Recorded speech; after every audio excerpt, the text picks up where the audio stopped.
ఎల్లంపల్లి ప్రాజెక్టును మేమే కట్టినాము అంటాడు.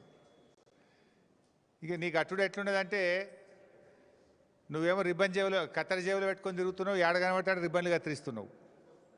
నిన్న ఇనాగరేషన్ చేసిన కొన్ని ట్యాంకులు కూడా కేసీఆర్ హయాంలో మంజూరు చేసినాయి. ఇప్పుడు సబితక్క కాన్స్టిట్యున్సీలో కూడా ఒకటి ఇవాళ ఇనాగరేషన్ చేసినావు. నువ్వు కట్టింది కేసీఆర్ గారి హయాం, కత్తిరించేది నువ్వు అయిపోయినావు.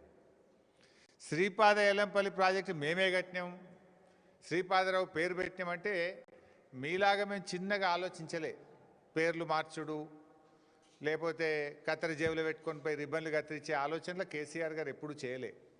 కేసీఆర్ గారు బ్రాడ్గా ఆలోచించిండ్రు, రాష్ట్రం కోసం ప్రజల కోసం ఆలోచించారు తప్ప నీలాగా దిక్కుమాలిన దివాలాకోరు రాజకీయాలకు ఎప్పుడు కూడా పాల్పడలేదు. ముఖ్యంగా మీరు చూస్తే ఎల్లంపల్లి ప్రాజెక్టు అసలు కాంగ్రెస్ హయాంలో పూర్తయిందా? అది బీఆర్ఎస్ వచ్చిన తర్వాత ఆ రోజు నీటిపారుదల శాఖ మంత్రిగా నేనే ఉన్నాను. దాంట్లో హై లెవెల్ బ్రిడ్జ్ పూర్తి కాలేదు, R&R పూర్తి కాలేదు, ల్యాండ్ ఎక్విజిషన్ పూర్తి కాలేదు, గ్రామ ప్రజలను ఖాళీ చేయించలేదు. బీఆర్ఎస్ వచ్చిన తర్వాత ఎల్లంపల్లి ప్రాజెక్టు మీద 2052 కోట్ల రూపాయలు ఖర్చు పెట్టి ఆ ప్రాజెక్టును పూర్తి చేసి 2016 సంవత్సరంలో పూర్తి స్థాయిలో 20 TMCల నీళ్లు నిలిపాం. అంటే it took us more than 2 years. 2052 కోట్ల రూపాయలు బీఆర్ఎస్ ప్రభుత్వం ఖర్చు పెట్టింది. నీ లెక్క చేయాలంటే 2052 కోట్లు ఖర్చు పెట్టినాం కనుక పోవాలి, ఎల్లంపల్లి కాడ మీటింగ్ పెట్టాలి, శిలాపాలకు వేసుకునేది ఉండే, రిబ్బన్ కత్తిరించేది ఉండే. కానీ మేము పని చేయలేదు. మేము చిల్లర రాజకీయాలకు పోలే. పని చేయడం ముఖ్యం అనుకున్నాం తప్ప రిబ్బన్లు కత్తిరించి ప్రజల్ని భ్రమింపజేయాలనేటువంటి ఆలోచనలు మేము లేం. నువ్వు ఫ్లైఓవర్ల కాడ నిన్న చేసిన OHSR కూడా నువ్వు చేసిన శంకుస్థాపన రెండింటికి రెండు. నీకు వచ్చే నీళ్లు కాళేశ్వరం నీళ్లు, నువ్వు ఇనాగ్రేషన్ చేసిన OHSRలు ORR phase 2లో భాగంగా బీఆర్ఎస్ ప్రభుత్వం నిర్మించిన రిజర్వాయర్లకి నిన్న నువ్వు ప్రారంభోత్సవం చేసినావు.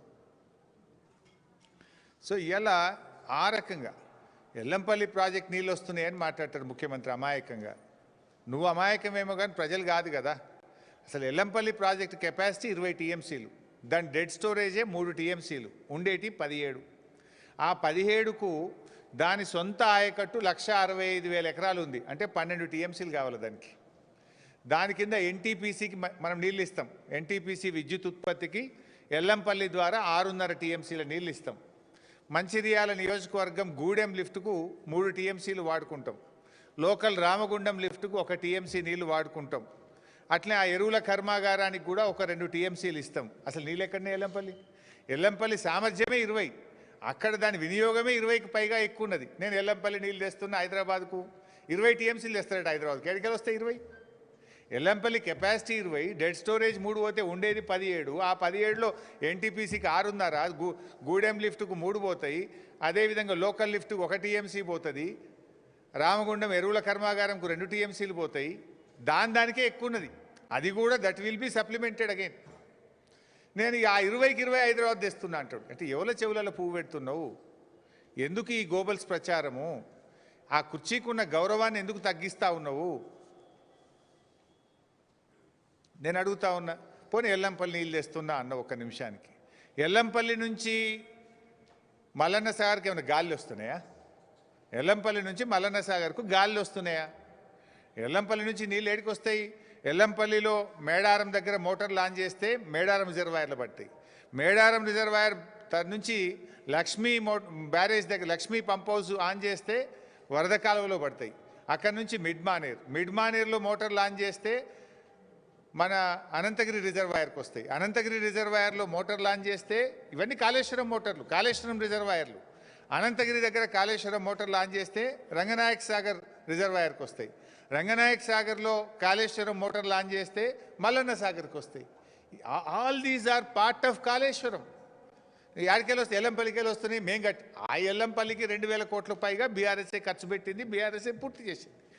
ఆ ఎల్లంపల్లి నుంచి మిడ్మానేర్ దాకా కూడా టన్నెళ్ళు కానీ, గ్రావిటీ కెనాళ్ళు కానీ, రిజర్వాయర్లు కానీ, సబ్స్టేషన్లు కానీ, పంప్ హౌజులు కానీ అన్నీ నిర్మించింది బీఆర్ఎస్ఏ. కాళేశ్వరంలో భాగంగానే నిర్మించాము. ఆ కాళేశ్వరం సిస్టమ్ ద్వారానే మల్లన్న సాగర్ వరకు నీళ్ళు వచ్చినాయి. అంతెందుకు, కేసీఆర్ గారు ముందు చూపుతో హైదరాబాద్ మంచినీళ్ళ కోసం మల్లన్న సాగర్ దగ్గర ఒక స్లూయిస్ కూడా పెట్టిండు ఆ రోజే. మల్లన్న సాగర్ కట్టలో అంతర్భాగంగా ఒక స్లూయిస్ నిర్మాణం కూడా చేసి పెట్టినాం ఆ రోజే. నువ్వు కొత్తగా కట్టందవి స్లూయిస్ పెట్టేది కూడా లేదు. ఆ రోజే కేసీఆర్ గారు ముందు చూపుతో పెట్టిండు.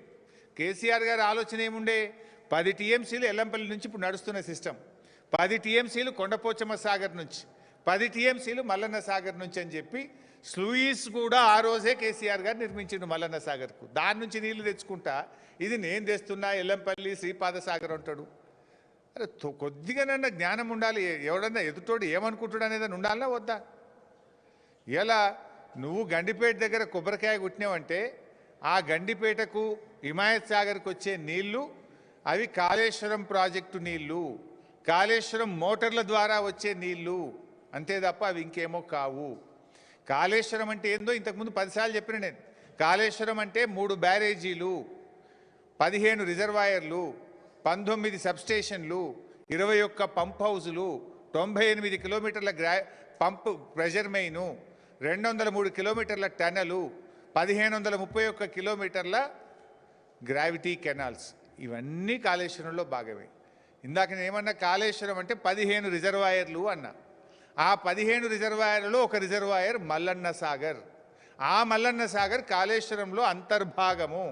కాళేశ్వరంలో ఖర్చు పెట్టిన 93,000 కోట్లలో ఖర్చు పెట్టిందే. నువ్వేమంటావు?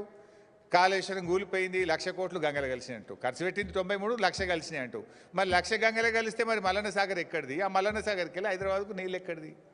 ఎంతకాలం బుకాయిస్తావు? ఇంకెంతకాలం గోబల్స్ ప్రచారం చేస్తావు? ఇంత కామన్ సెన్స్ లేకుండా మాట్లాడితే ముఖ్యమంత్రి కుర్చీకుండే గౌరవం పోతుంది. ప్రజలు నిన్ను చూసి నవ్వుకునేటువంటి పరిస్థితి ఉంటుంది. మేమేమో కాళేశ్వరం నీళ్ళు ఎత్తిపోస్తుంటే అవి కూడా మా నీళ్ళే అంటాడు. ఆ నీళ్ళు ఎక్కడి? కాళేశ్వరంలో అంతర్భాగం కాదా? ఈయన ఎట్లా తయారైందంటే కేసీఆర్ గారి ప్రభుత్వం సాధించిన విజయాలను కూడా ఆయన తనవిగా చెప్పుకునే ప్రయత్నం చేస్తాడు. ఇప్పుడు కేసీఆర్ గారు ఉద్యోగ నియామకాలకు సంబంధించి నోటిఫికేషన్లు ఇచ్చిండ్రు, పరీక్ష పెట్టిండ్రు, ఫలితాలు ఇచ్చిండ్రు, ఫిజికల్ టెస్ట్ కూడా పూర్తయిపోయింది, రిజల్ట్స్ డిక్లేర్ అయినాయి. నువ్వు ఓన్లీ వాళ్ళకు కాగితం ఇచ్చి ఫోటో దిగి ఉద్యోగాలు నేనే ఇచ్చినట్టు. ఇది కూడా గట్లే ఉంది. కాళేశ్వరం అంతా కట్టింది కేసీఆర్, నీళ్ళు వచ్చేది కూడా కాళేశ్వరంలో భాగము. కాదు ఇది ఎల్లంపల్లి నీళ్ళు అంటాడు. ఇప్పుడు వెనకట ఆ సీతారామ కూడా పోయింది ఖమ్మం జిల్లాలో. ఖమ్మం జిల్లా సీతారామ ప్రాజెక్టులో 3 పంప్ హౌజులు కట్టింది బీఆర్ఎస్ ప్రభుత్వం. టనల్స్ పూర్తి చేసింది, సబ్స్టేషన్లు పూర్తి చేసింది, కెనాల్స్ పూర్తి చేసింది. కాంగ్రెస్ ప్రభుత్వం రాగానే పోయినరు, బటన్ ఒత్తిండ్రు, లేలే సీతారామ మేమే కట్టాము అంటాడు. అన్నీ కూడా ఇదే రకమైనటువంటి ఒక గోబల్స్ ప్రచారం. స్వయంగా మీ మంత్రులే రంగనాయక సాగర్కు, మల్లన్న సాగర్కు, కొండపోచమ్మ సాగర్ దగ్గర పోయి గేట్లు ఎత్తి నెత్తి మీద నీళ్లు చల్లుకొని 1,00,000 ఎకరాలకు నీళ్ళు ఇస్తున్నామని చెప్తారు. ఏంది రంగనాయక సాగర్ ఎక్కడిది? మల్లన్న సాగర్ ఎక్కడిది? కట్టింది బీఆర్ఎస్ కాదా? కాళేశ్వరంలో అంతర్భాగం కాదా? మంత్రులు పోయి గేట్లు ఎత్తి నెత్తి మీద నీళ్లు చల్లుకుంటే అవి కాళేశ్వరం నీళ్ళు కాకుండా పోతాయా? ప్రజలంత అమాయకులు అనుకుంటున్నారా మీరు? ఇంకా ఎంతకాలం? ఒక దిక్కేమో కాళేశ్వరంను తిట్టుడు, మరోవైపేమో కాళేశ్వరంను మొక్కుడు. ఇది మొక్కుడు కాకపోతే ఏంది? పొద్దుగాలేస్తే కాళేశ్వరం తిడతాడు. ఇప్పుడు నువ్వు నిన్న 7,000 కోట్ల కొబ్బరికాయ కొట్టినటువంటిది అది కాళేశ్వరం వల్లనే కదా, లేకపోతే ఎక్కడి నుంచి వస్తాయి? ఇంకో మాట అంటాడు ఈయన, 20 టీఎంసీలు తెస్తా. నిన్న ఒక మాట మాట్లాడుతూ ఏమన్నాడు? మల్లన్న సాగర్ కట్టింది కూడా వైఎస్ రాజశేఖర రెడ్డి అంటాడు. హరే రామచంద్ర. 2008-9 అదొకసారి వీడియో చూపిపోయి మళ్ళీ ఎందుకైనా మంచిది. మీరు ఎవరైనా చూసిండ్రో లేదో చూసిండ్రా? మళ్ళొకసారి మీకు క్లారిటీ.